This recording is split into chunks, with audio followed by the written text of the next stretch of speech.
இந்த உலகம் தோன்றுறதுல இருந்து ரொம்ப முன்னாடி போயிட்டனோ, இல்லை நான் பிறந்ததுலேருந்து என்னோட ஸ்போர்ட்ஸு, ஸ்டடி, அதில் வாங்கின மார்க்கு, இப்போ நான் செஞ்சுக்கிட்டு இருக்க ஒர்க்கு எல்லாத்துலேயுமே ஆவரேஜாக தான் இருந்திருக்கேன். இதுக்கெல்லாம் காரணம், முக்கியமான காரணம் ஒருத்தந்தான். அது நான் தான். என்னோட டிசிப்ளின்னால தான் இந்த இடத்துல இருந்துட்டு இருக்கேன் அப்படிங்கிறத தெரிஞ்சுக்கிட்டேன். இப்போ ஒவ்வொரு டிசிப்ளினை கூட்டுறது, டிசிப்ளினாக நடந்துக்கிறது, எல்லாத்தையும் டிசிப்ளினாகவே இனிமேல் நான் பார்க்க ஆரம்பிச்சிட்டேன். அதன் மூலமாக என்னென்ன சேஞ்சஸ் நடக்குது பார்ப்போம்.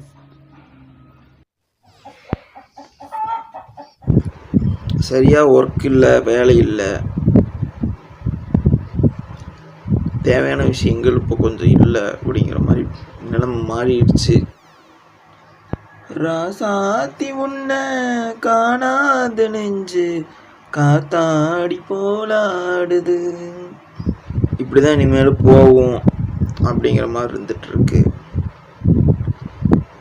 அதனால நம்ம வீட்டில் இருக்கக்கூடியவங்க,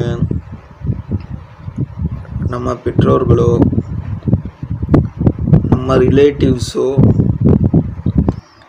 காத்தாடி போலாடுது, நம்ம வேலை செய்கிற இடத்துல இருக்கக்கூடிய சீனியர்ஸோ, நம்மளுடைய சகோதரர்கள் பிரதர்ஸ்,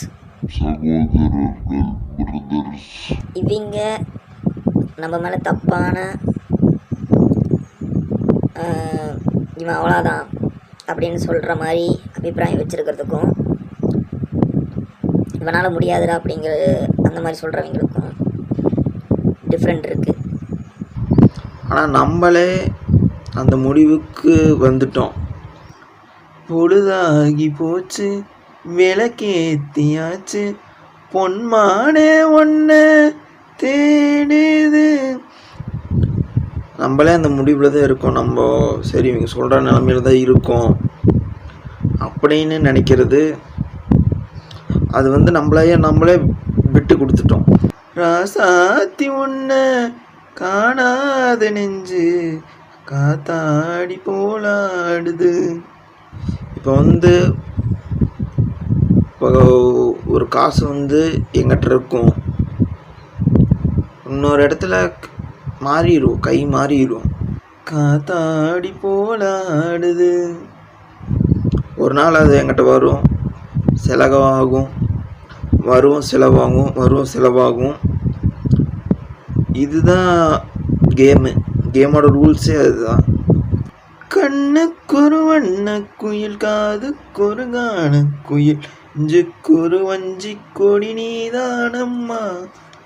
அது நம்ம கையிலே இருந்துகிட்டே இருக்காது.